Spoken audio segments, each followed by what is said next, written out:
Design your own life with Dimas Satya Lesmana. Subscribe, tekan tombol bel, share dan like videonya ya guys. Terima kasih. And proteins and salts in solution have a charge. When you drop them in solution, they have a negative or positive charge.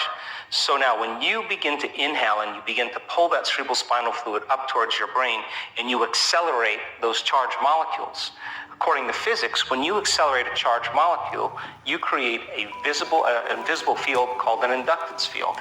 So now there's information going from your brain to your body and from your body to the brain all the time.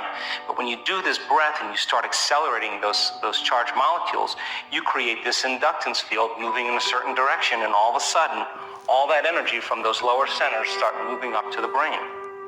If you do this properly and you have a little passion and you start moving this fluid, there'll come a moment where the sympathetic nervous system will switch on and merge with the parasympathetic nervous system. And when that happens, all of a sudden, all the energy you use to make a baby, all the energy you use to digest the meal, all the energy you use in a stress response, instead of it being released out chemically, it's being drawn up to the brain. All that energy goes right up into the limbic brain, and it hits a gland called the pineal gland. And the pineal gland is a very specific gland that makes serotonin and melatonin. And when that energy strikes that gland, all of a sudden it begins to produce very powerful metabolites, sister molecules. And all of a sudden now the brain becomes super lucid. And the brain waves that we start to measure are very, very high gamma brainwave patterns. Now the person is super conscious. Now there's more energy in the brain. And when that happens, whatever's happening between their ears becomes more real. And in a sense, they're having an orgasm in their brain. They're going into a state of ecstasy. So then you're transmuting anger. You're transmuting fear. You're transmuting guilt or suffering into pure energy. As well, too. Pain as well. And so then the liberation of that energy, all of a sudden, from this center all the way to the top of the brain, begins to create a powerful polarity. Positive charge at the head and negative charge at the tail, and the body becomes like a magnet. And all of a sudden, you start to produce this invisible electromagnetic field. Now the body is liberating energy. Now, once the pineal gland is signaled, it sends a direct signal to the pituitary. The pituitary begins to release two very powerful metabolites called oxytocin and vasopressin. Oxytocin signals nitric oxide. Nitric oxide causes the arteries in the heart begins to swell, and all of a sudden you feel an incredible amount of love. Oxytocin is the love chemical. When you feel love and gratitude, all of a sudden you're in a state of receivership. And then there's a reverse field that begins to come in the other direction. We've measured this. And that second chemical is called vasopressin. And what vasopressin does is it causes the cells to draw water. So people with chronic bladder infections, people with diverticulitis, people with food allergies, and they do the same breath, and it's just the liberation of energy. And once that energy starts to move and it starts to travel up to the brain, we've measured this on so many brain scans, we can actually predict when it's going to happen. Well, the pineal gland sits right at the base of the third ventricle. And inside the pineal gland are these tiny little calcium carbonate crystals. They're stacked rhombohedrons. They're stacked on top of each other. And if you find the research, and I found it, the pineal gland has been called a neuroendocrine transducer with piezoelectric properties. Now, those are just big words. But piezoelectric effect is when you take a mechanical stress and you apply it to some crystals, and it begins to produce an electric charge.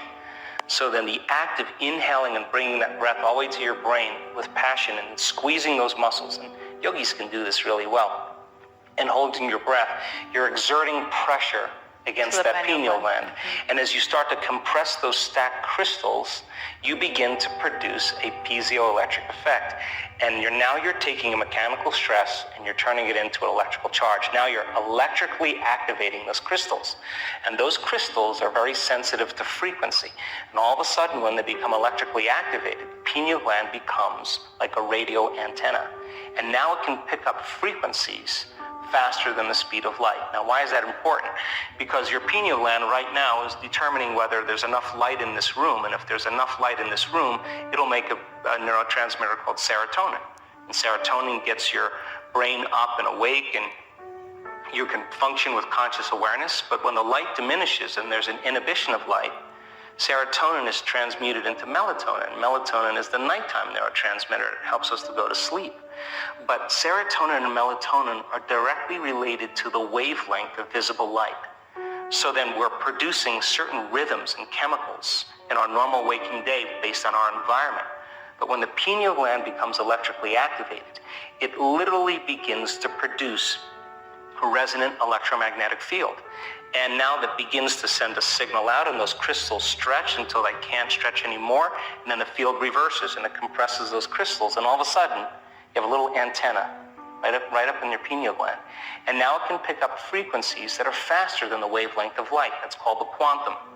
And all of a sudden now it will pick up a frequency and transduce. And a transducer is like a television. It takes a frequency and turns it into a picture. And all of a sudden the person has an inner vision. And that inner vision is more real than the world we're sitting in right now. And melatonin then starts to turn into some very powerful chemicals. One of them, or two of them, are the most powerful antioxidants known to man. Anti-cancer, anti-aging, anti-heart disease, anti-stroke, anti-neurodegenerative, anti-inflammatory. Another chemical is the same chemical found in hibernating animals. No sex drive, no appetite, no preoccupation with the outer world. The inner world starts to become more real.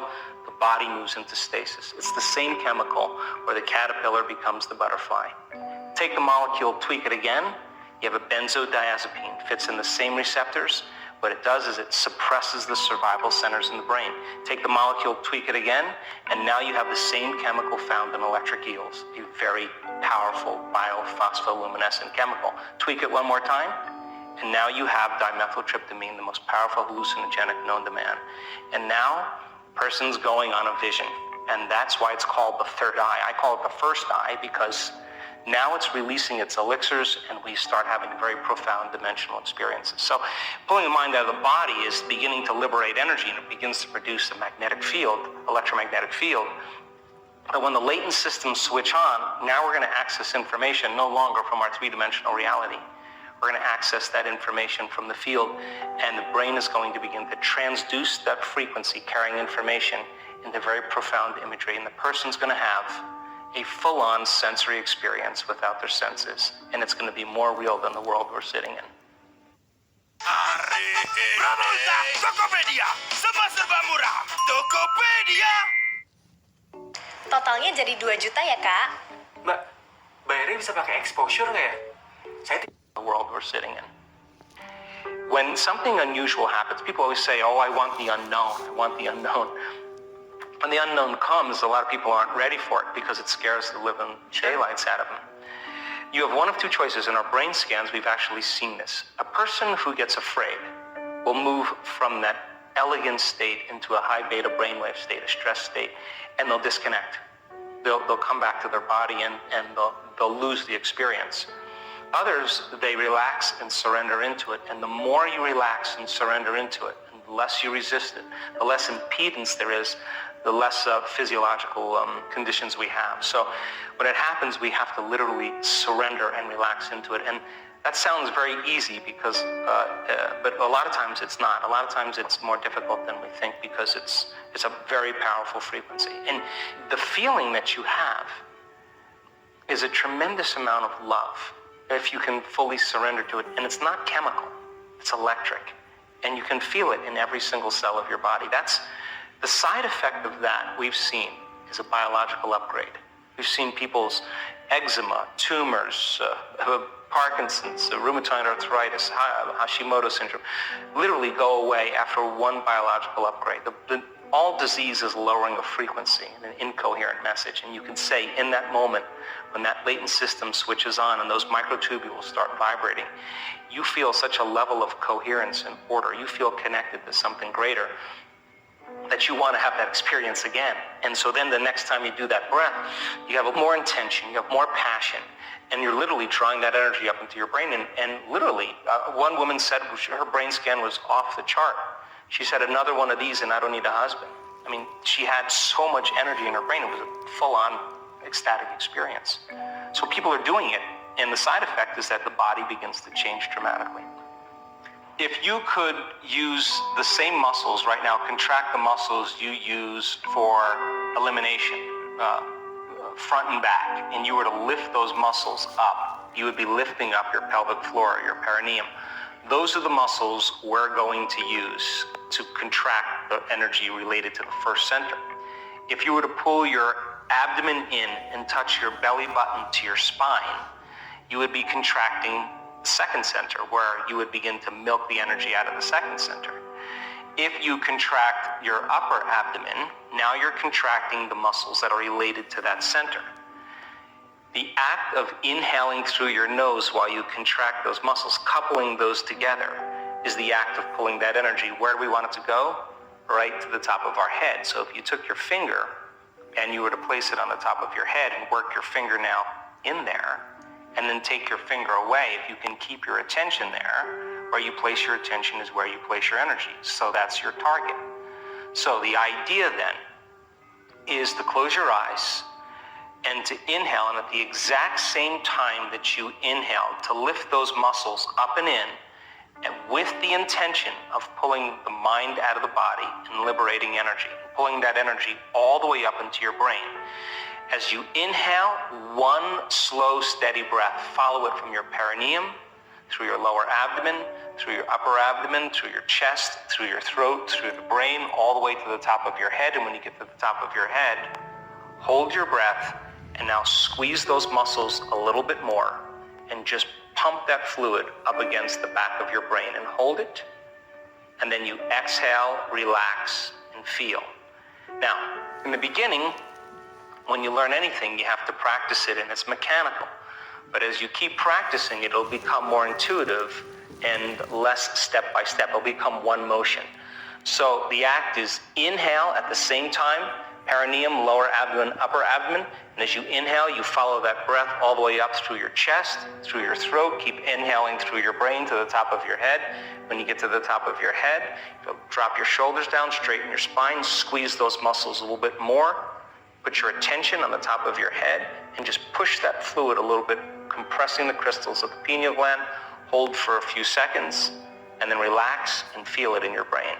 Now, I would recommend when you do this to play some music that has no lyrics, but has some drums or has some music that you can interpret as the movement of energy. If the energy strikes your brain, don't be afraid of it.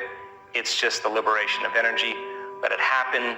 Take a moment, keep your eyes closed, and do it again. I would recommend 5 minutes in the beginning and work your way up to 10. Usually people who do it properly have a very significant amount of energy in their brain. We now know that this breath creates more brain coherence. It increases the amount of energy in the brain. It activates the autonomic nervous system. And our brain scans show that it stimulates the pineal gland. And those are all the important things to have a mystical experience.